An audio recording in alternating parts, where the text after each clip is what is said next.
Yo, it is weekly verdict time. JML here. Charlie here. Frank here. Joining us once again, Fire Frank. This is episode. How many episodes have we done so far? 4. This is episode 4. I think last week I got the episode count wrong. It happens. All these things are blending in. Another big week in the world of wrestling. SummerSlam coming out today, later tonight. So we're excited about that. Let's talk about things that are not as thrilling, but still exciting to talk about. Vincent Kennedy McMahon. What's the latest, Frank? What's the latest gossip news that came out Vince McMahon related? There's been a lot.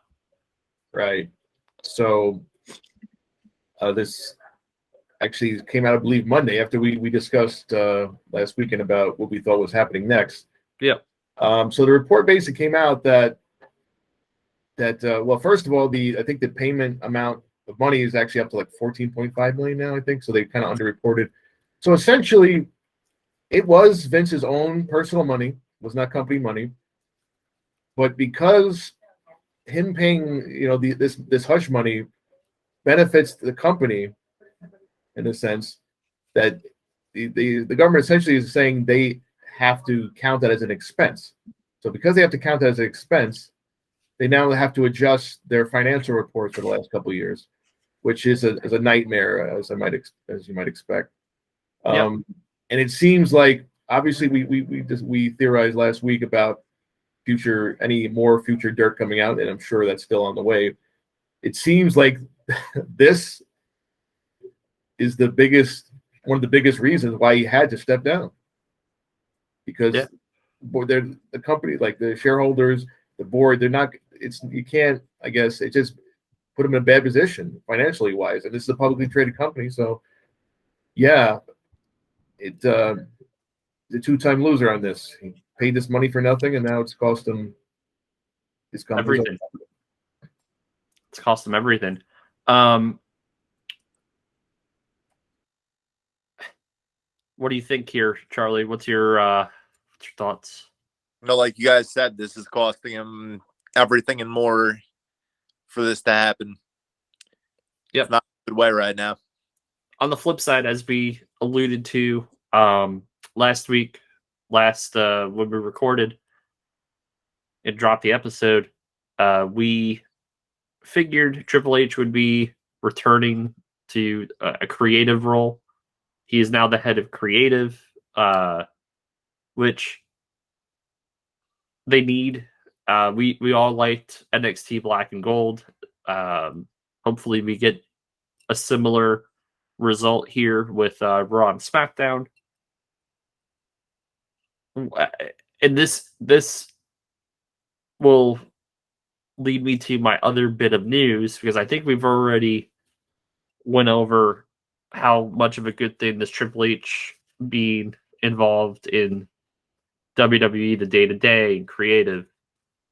Yet CM Punk, basically at San Diego Comic-Con, got a question asked to him.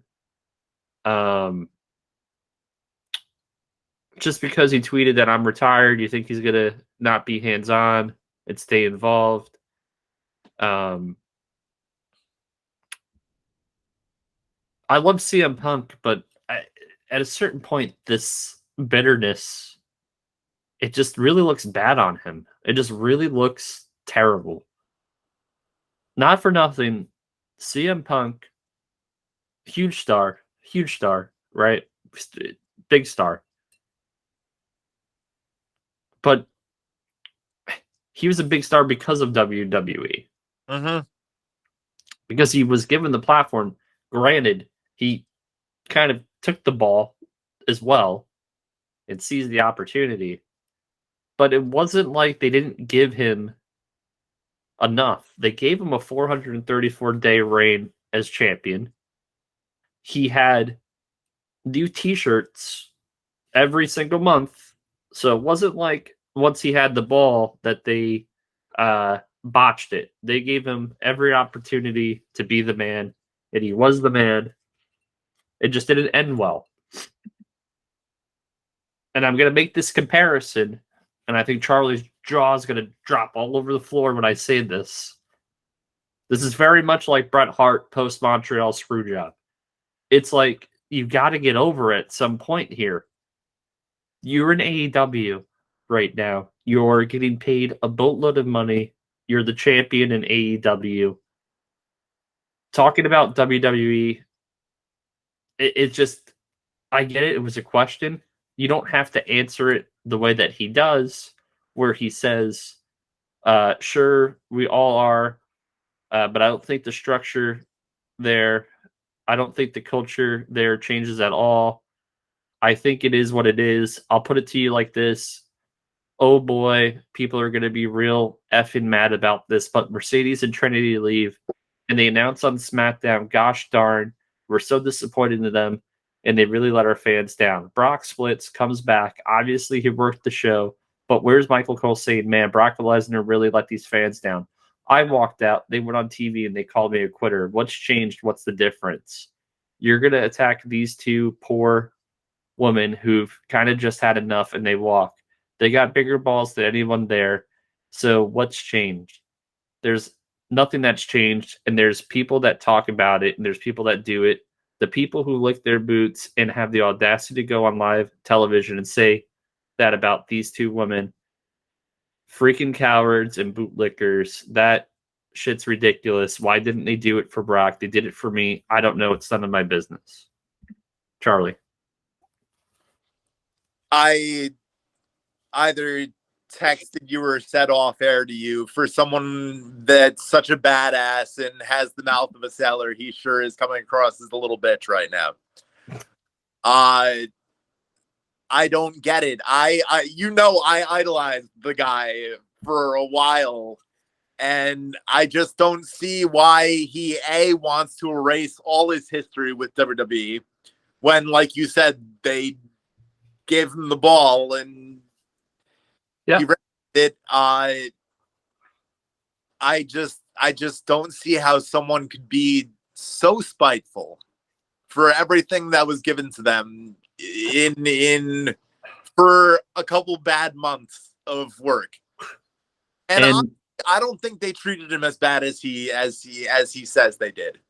And on the flip side, his wife sent out a really nice tweet about Vince McMahon. Yeah. They live in the same house. I'm going to drop my one F-bomb during the show. What the fuck is going on there? Must have been an interesting discussion at the table after those tweets went out. I would love to be the fly on the wall when they had dinner. And God knows what their dinner consisted of. Punk's probably eating vegetables and I don't know. He's so vanilla at this point. He is. And I hate to say it. It's just, dude, I get it. You're about all these women's rights and all of that. So am I. And you're doing great work, but you don't have to be a radical just for the sake of being a radical. Absolutely. It's very much like Tony Khan we discussed last week, right? It's like, no wonder why Tony Khan and CM Punk love each other. They're almost the same person at this point. Literally, they're almost the same person, except CM Punk doesn't have as many shitty tweets as Tony Khan. And I can't believe I'm saying this about someone that I've also idolized for so long. But I have to take a unbiased opinion of this news, right? Because that's supposed to be our job with the show, is to give a pure take on what's happening. My pure take is all of this is just sour grapes. It's sour grapes for no reason. CM Punk made a ton of money with WWE. He left. He walked out. He made the choice to walk out and just get over it. Get over it. It'd be like me or Charlie, who recently just quit jobs, right? And then we're going all over the internet, blasting our job over and over again, while in another job that's paying us more money and treating us the way that we wanted to get treated. It just doesn't make sense. It just doesn't connect. Frank, your thoughts? Yeah. I mean, just going back to his comments, even discussing, oh, they didn't say anything about Brock. I mean, let's talk about what actually happened there. As far as we know, he actually did walk out, but it was right before the show. And then the whole time, I think they were talking to him. It's not like they knew for sure he wasn't going to be there. So it's an odd thing to say there. As far as bringing back Sasha and Naomi, obviously, I think most fans thought that was a little petty for them to come on TV and say that. But it's not like that. Again, we have to remember who was in charge at the time. Obviously, Hunter and Punk don't get along. Punk, I mean, they never liked each other. All the good things we say about Hunter, he clearly had a thing against Punk from day one, him and Sean. Yep. But still, like, I get what he's doing. He's kind of, it's like he's pandering to these, the AEW only fans that like just want to hate everything that happens to WWE. They can't like have one positive thing because they hate it so much. Yeah, he didn't like what was happening. He didn't like the way he was being treated, whatever. So he left. Okay, good for you. That's fine. I mean, I took a lot of heat over the years for reminding everybody that he walked out. And he walked out, why? Because he wasn't getting the main event at WrestleMania. Yep. Honestly, going back to the Sasha thing, she walked out because they wanted her to lose to Ronda. When you go down to it, if you go down to its base thing, not making compare, but then again, she's also not going on Twitter or giving interviews where she's making backhanded comments. She's not saying anything. She's being smart. Yeah. It just really makes him like a whiner, and you don't want to see that. But dude, we get it. They treat you better. That's great. But I can't with this whole. It just gets to me. It irks me. I'm excited about the competition, but this constant like tribalism and this. Oh, it's such a wonderful place, and then you hear stuff that's not so wonderful when you watch. If you look at Tony Khan's Twitter, obviously it's not Candyland here. So just because they're treating you good today, Punk, doesn't mean you're not going to do something next week you're not going to like. And So you're going to alienate a lot of fans with this. So maybe you should watch what you say sometimes. And I think that's the perfect segue to talk about the questions that we had on Saturday, or that I posed to both of you, is how many wrestlers would want to jump over knowing that Triple H is involved in the day-to-day, and then on Monday, when they come out that he's in charge of creative, the news on Tuesday that broke was Tony Khan himself, not just like a Meltzer or Alvarez or Mike Johnson. I have Adam Cole locked up to 2027, Malachi Black as well. Like, dude, what the hell are you doing? You need to stop giving interviews or and tweeting. You're digging your own. You're acknowledging that you're scared. Charlie, he's such a fucking child. I'm gonna just flat out say it. That's like nanny poo poo. I got these guys and you don't. So I'm gonna go on Twitter and brag about it. Tony Khan is a boy running a man's job. I can't stress it enough how much it was that tweet put me over the edge. His CEO tweet put me over the edge as far as any respect for it goes. I just dislike this man child so much now. I can't stress it enough. And I'm gonna link because I just posted on YouTube our little tweet thing. I did it as two shorts, so I'm gonna link them at the end of this video. please go watch that, or you can watch the whole episode of last week and find the whole context of it. As I flat out said in response to when you were first reading that tweet, douche. He's I don't know. I just can't with Tony Khan now. He's 38 or 39 years old. Yeah. And he acts like a 15-year-old that just got his first nudie mag. Yeah. Like it's absolutely asinine. I can't get up, Frank. I'm gonna go right into the other Tony Khan related incident that happened on Saturday, and I'll make this short, pun intended. Jonathan Gresham has a main event match against Cesaro. I'm still gonna call him Cesaro. Cesaro wins the match. Gresham and Khan have a huge argument in the back about Gresham apparently brings up PWI 500 rankings as to why he should be booked better. These damn guys are marks for themselves. They have a mark as an owner. What the hell is going on here? Frank, make sense of this. I mean, I guess PWI 500, that's something that's talking Tony Khan's language, I guess. That's something he would probably point to. I mean, if somehow he got listed in it, I'm sure he'd have it framed on his wall. But again, hold on. If I was Gresham, you know what he should do? His new T-shirt on Pro Wrestling Tees should be 20.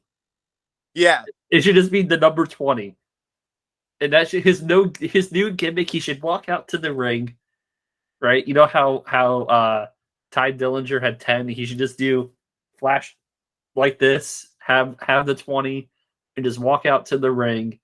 And you know what? He might get over at this point because when he comes out, no one gives a shit about him.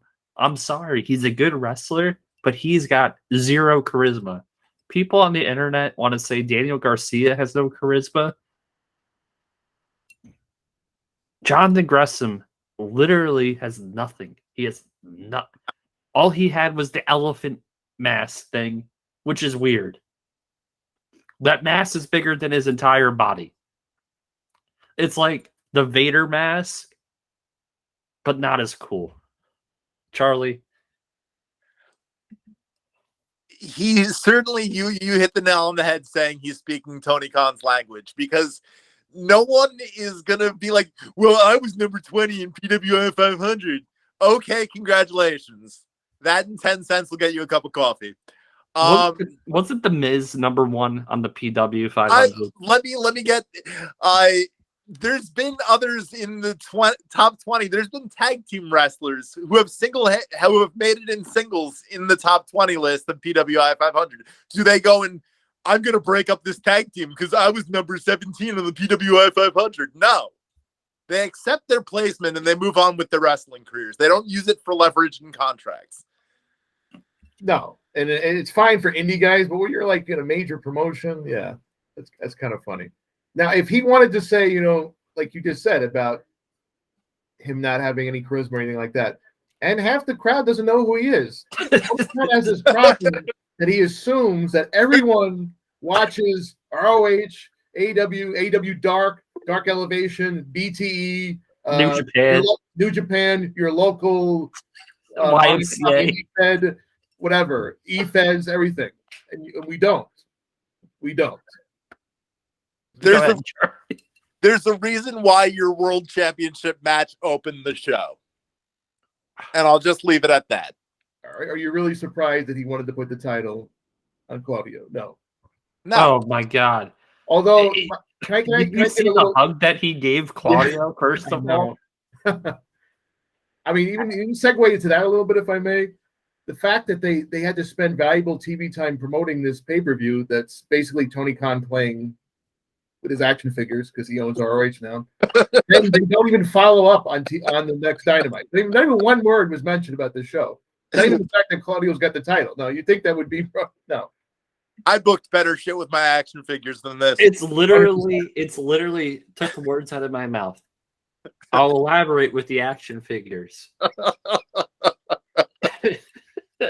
Tony Khan is the equivalent of when I was about 10 or 11 and I was really into WWF action figures. My parents or, my family could only afford to get me like maybe one or two a week, maybe one a week, right? So I had a tough time choosing. I grabbed one, and the next week I would grab a new one. I'd forget about it. And then as soon as I got a shit ton of toys, I didn't know what to do with 75% of them. They stayed on the shelf. This is exactly how AEW and ROH is being booked. He doesn't know what to do with all the toys. And you know why? If I had brothers and sisters with me, all the toys would be being used. Or at least a majority of them. I didn't. And I didn't growing up. Which leads me to he needs help in creative. He can't do it all by himself. No.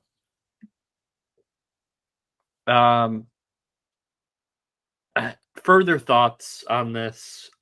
It's unbelievable that we have to talk about a 39-year-old man acting like an 11-year-old with action figures. That's what happens when you're a billionaire son, I guess. Yeah, but toys to play with. Here's the Jaguars. Here's your own wrestling company. Do you think Shane McMahon would have acted like this? No. Now, would Shane have booked himself in the promotion? Probably, but would Shane? Probably. but he would. That's because he actually, regardless of what we think about Shane, he actually loves wrestling. Yes.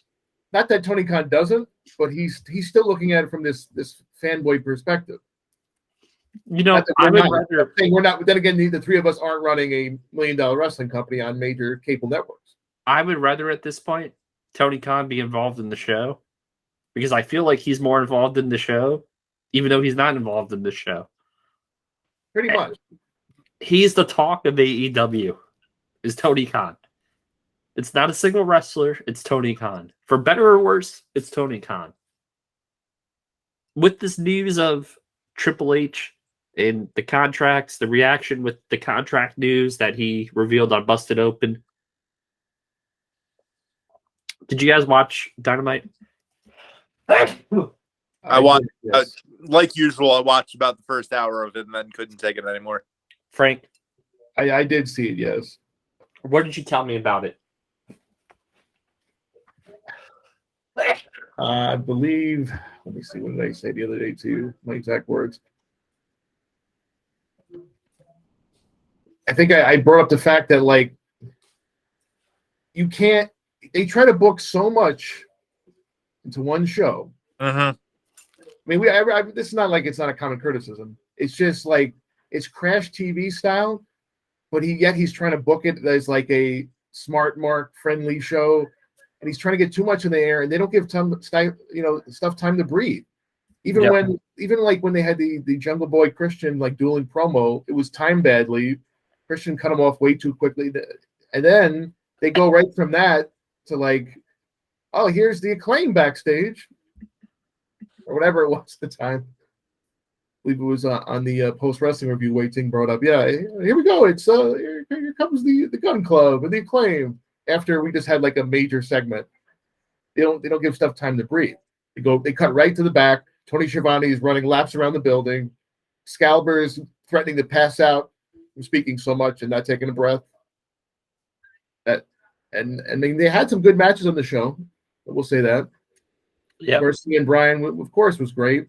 I don't know who these people that keep making these claims about Garcia are. I guess they have not listened to him speak. They think he has no charisma, but it was a good match. Odd finish. I think wasn't expecting Bryan to lose his first match back, and I saw a lot of people put the blowback on that.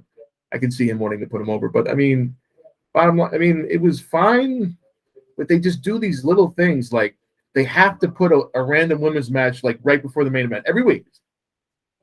A friend of mine. People used to get pissed at WWF for doing the same thing. And it's like it's being forced, and it's not even like it's built up. It's just a random match. Here's our champion against somebody you don't even know. Okay, get excited.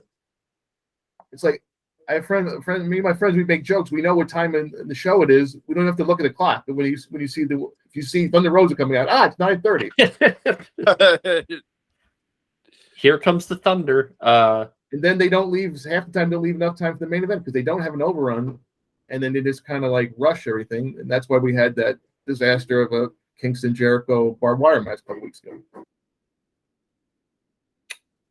And also, like you put Roosh, right? You put Roosh as a signee to your AEW roster, and you have him lose to Moxley. I get it. Like, you're featuring him against the interim champion, but he lost. No one cares about Roosh. No one knows who he is. And how did he get a title shot in the first place? We keep joking about this, me and my friends.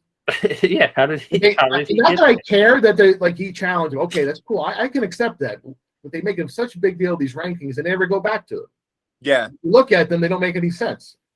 Starks loses the FTW championship after he defended it against Danhausen. Hook comes out, accepts the open challenge. Hook wins the FTW championship. Glad they're trying to do something with Hook. Yeah. Because he's over still, in spite of not great booking.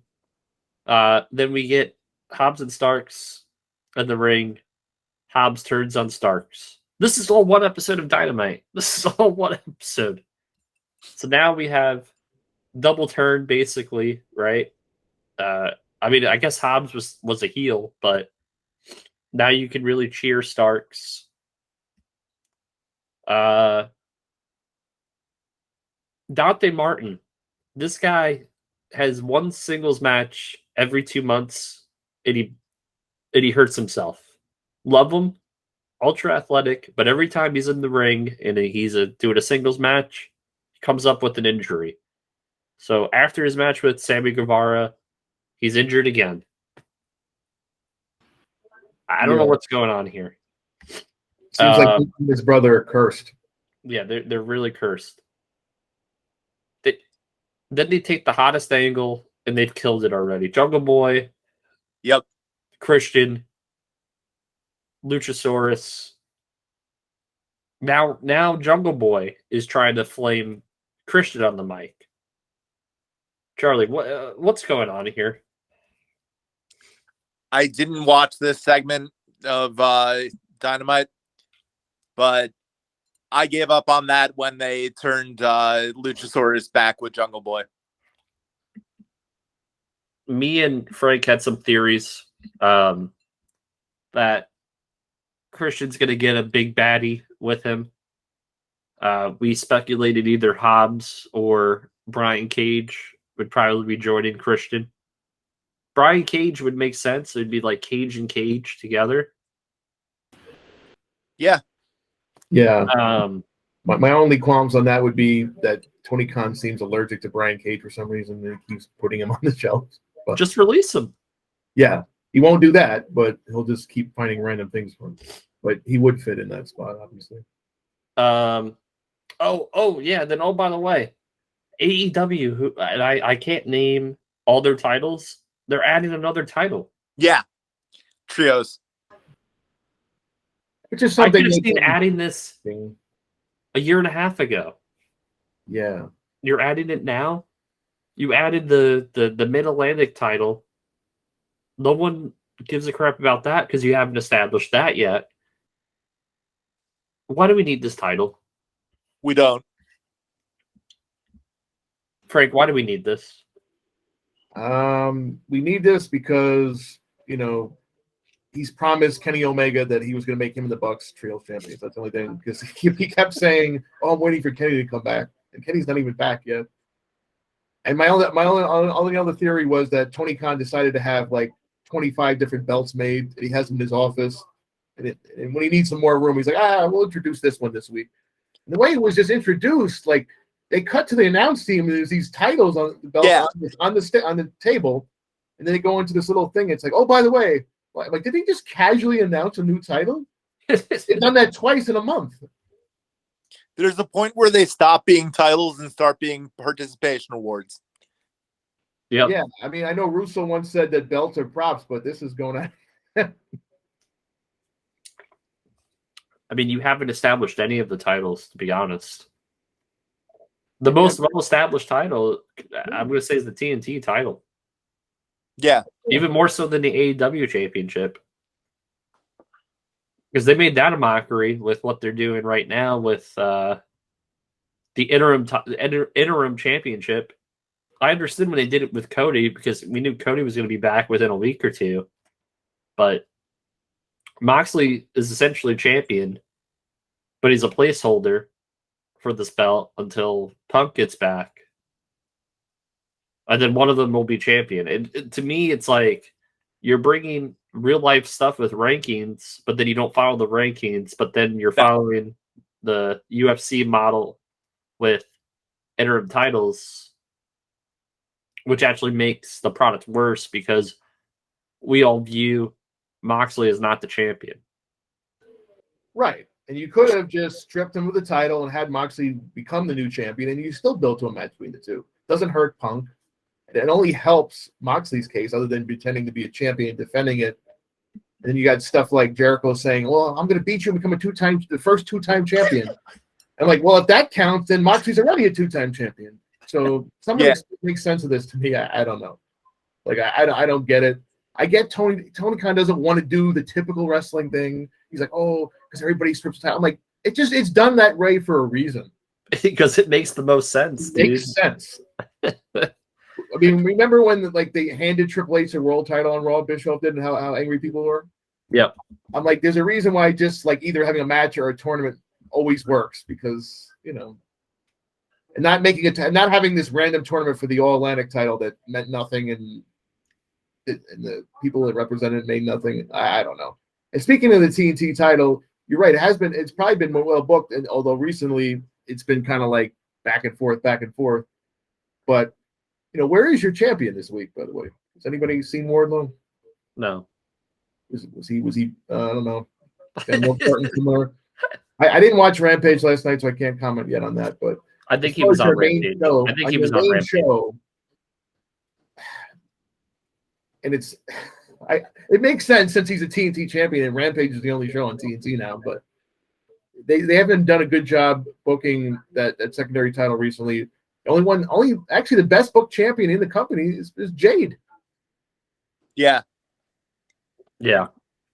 But I'm a little over Jade as well, because it's the same promo every single week, calling someone a bitch or I'm that bitch. It's like eventually we have to progress with your promos. Yeah. And in ring too. I mean, she's gotten a lot better, but it's not as bad as the almost situation that we did once discuss, but they've done a great job of booking both of them. But when she's a champion and they don't really, I don't know. But she's probably the best booked champion. I'm not saying that's a compliment per se, although it could be. I don't know. It's kind of like, I think we discussed this even off air. A lot of people won't admit this, but it's been kind of a weird year. They've been in a rut since All Out, like the fallout of All Out, and then Hangman winning. I'll just put it to Hangman winning the title. We've had some great pay-per-views this year, but creatively, they've been all over the place. Over the place. That's definitely because Tony Khan. You need somebody. You're booking too much. You've got 2 shows now. You've got all this other stuff. You're adding extra specials. You're doing extra pay-per-views suddenly. You got to have the lake. Yeah. just naming all the Dynamites make them special. I think they will make a big deal of Grand Slam, because they did last year, and I am going to the show, so hopefully they book something. And I want them to do well. Like I'm a fan of the wrestlers that are there, and right. Competition's always good. They've been stagnant. They haven't grown. They've regressed actually slightly in terms of ratings. I'll pose this question to both of you. If AEW was on an upswing, do you think a smart, intelligent businessman like Cody Rhodes would have left? if AEW had a shot potentially to really overtake WWE or potentially do that, do you think Cody would have left? I No. think he would have stayed. Absolutely. I think he knew, man, like this is probably the apex of where this company is going to be in its current model. And it's going to be a long time before we can go to the level that WWE is at. So I need to take this opportunity to go back there and expand my platform once again because I use this platform to its maximum. That's my opinion. I don't know if you guys share the same one. Yeah, I think we talked off the air the other night, even after that Cody leaving has left a big hole in this company. And the funny thing was, when he was there, most of us were saying he's hurting the product because he can't go for the title. He's kind of like stuck in the mid card, and he keeps beating all the new guys that come in. But yet, they're lacking a big star with him gone. Like to a lot of people, he was the company. Yeah, it was his vision, his like when he went out on his own and when he built his brand. I mean, yes, he had the Bucks, you had all these people with him, but it was basically him who led to All In, that led to Tony Khan coming up with this concept. Speaking of people that don't want to hang it up, we have an event on Sunday. We have Ric Flair's last match, big event. Last match. The card actually looks pretty good. I'm looking at the card right now. I guess I'll just fire randomly. Charlie, do you have any? Are you gonna watch this? No. Okay. Frank, I know Frank's gonna watch it. Yeah, I'm gonna watch it. We are kind of doing like a watch along thing. But yeah, it is kind of an interesting card. They've brought together people from like several different promotions, which is not something you see every day. So that's interesting. As far as Flair wrestling, again, nobody wants to see this. Not even his family, I'm sure. I know he's in constant need of money. I understand, if he was being sincere here, the idea that, he messed up his last farewell because he needed the money and decided to keep wrestling and go to TNA, do all this other stuff. And he's trying to rehabilitate his image after a disastrous Dark Side of the episode.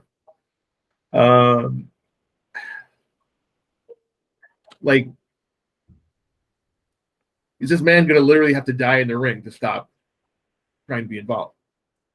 Supposedly, he told Charlotte that he wanted to do a suicide dive during this match. Would he even physically have to do that?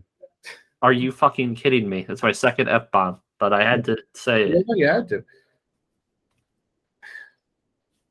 I just hope. I mean, they've got, I guess, the right people in there with them. It should be fine. The rest of the card is more interesting than the main event, other than just this weird, perverted, I don't know what the term you would use. It's an idea. It'd be fascinating to see what he's going to look like in the ring at 73 years old. But I mean, he can't help to keep staying his legacy. Unfortunately, he never stopped being Ric Flair off screen. So that's his biggest problem. I hope he doesn't do something stupid. It's already done. Man, Impact Wrestling will just hoard themselves out to whatever, just to the Impact title is being defended, the Knockouts title is being defended, and it does nothing for them. It absolutely they got involved with AEW, and it actually made their product worse. They need to stop collaborating. But the card is good. You got Jacob Fatu, Josh Alexander in that title match, the triple threat women's match with Jordynne Grace, Rachel Ellering, Deonna Purrazzo, the Wolves, Motor City Machine Guns. Well, we know that's going to be a good match. We got Killer Cross MLW match. Killer Cross versus Davey Boy Smith Jr. Bandito on the card with Laredo Kid, Ray Phoenix, Black Taurus. The Briscoes versus the Von Erichs. It's a really good card. I give them credit. It's unfortunately the main event's probably going to be the worst match on the card. Because you got Jeff Jarrett, who, I mean, doesn't wrestle that often, right? You have Ric Flair, who hasn't wrestled in God knows how long. So Andrade and Jay Lethal are going to have to carry this. Charlie, your thoughts here?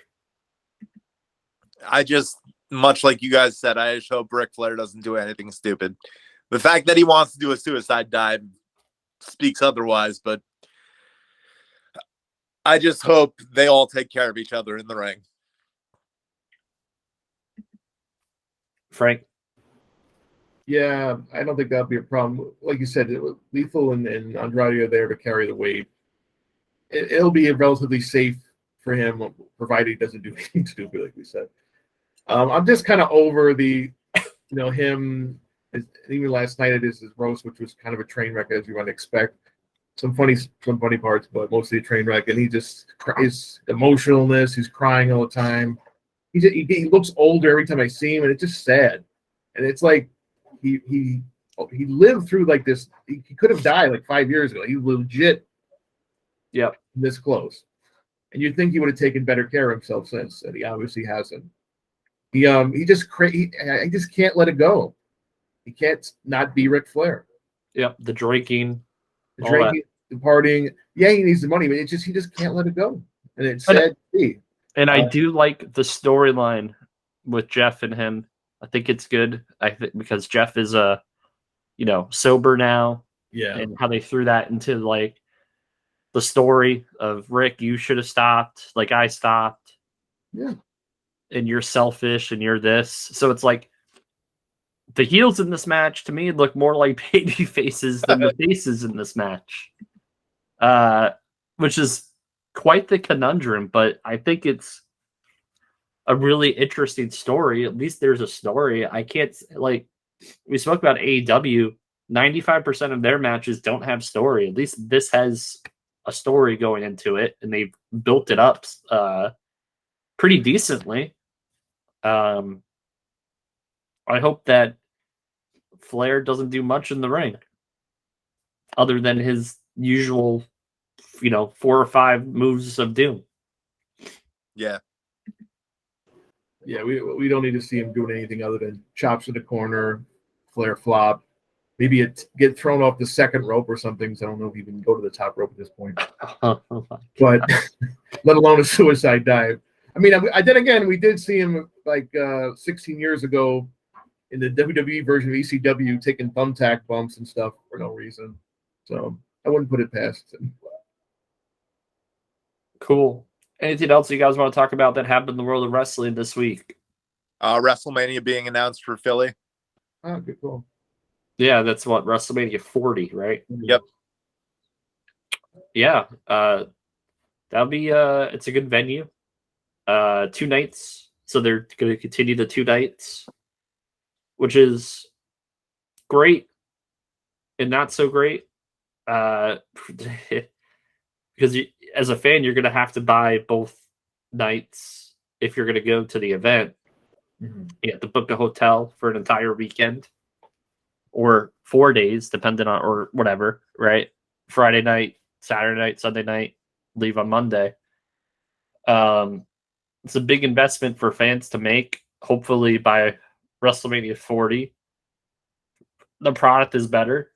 Who knows who knows? They might have different owners of the company. Who knows? But it's exciting that it's in Philly. Philly's definitely one of the better wrestling cities in the world. Frank? Yeah, it's pretty exciting. Yeah, it makes a lot of sense too. After Mania, like basically going to the same places over and over again, it's nice to see it back here in the Northeast. Obviously, I was there for 35 in MetLife. It seems like fun. Yeah, and yeah, I'll probably go. It's not. I mean, Philly's not too far, so like you said, it's not like I have to book a flight. Only thing would be, like you said, everything would be quite expensive. I'm sure there'll be tons of shows. I'm sure the old ECW arena will be booked nonstop for that week. Yeah. And it's a great wrestling city, like you said, so it should be a lot of fun. And by then, who knows what we're going to be looking at? Who knows? They'll even be in the top of the card by then. Or like you said, they could have even different owners. So It's kind of cool to see it in a big major wrestling city like that. After going to LA this coming year, but this coming March, I should say. Yep. Anything else you guys want to bring up before we bid adieu? No, I think we covered everything. Cool. Any comments that you want to make, please leave down below. Want to thank all the subscribers. Subscriber base is awesome. We love you guys. Please comment if there's something you want us to talk about next week. Let us know throughout the week in the comment section. Comments mean more than anything. I love the comments as much as the likes and the just, you know, the subs. If you're watching this and you're not sub, please sub. It helps us out. JML. Charlie. Frank. As per usual, my sign off is good night, good luck. Peace. Farewell. Be well. Take care.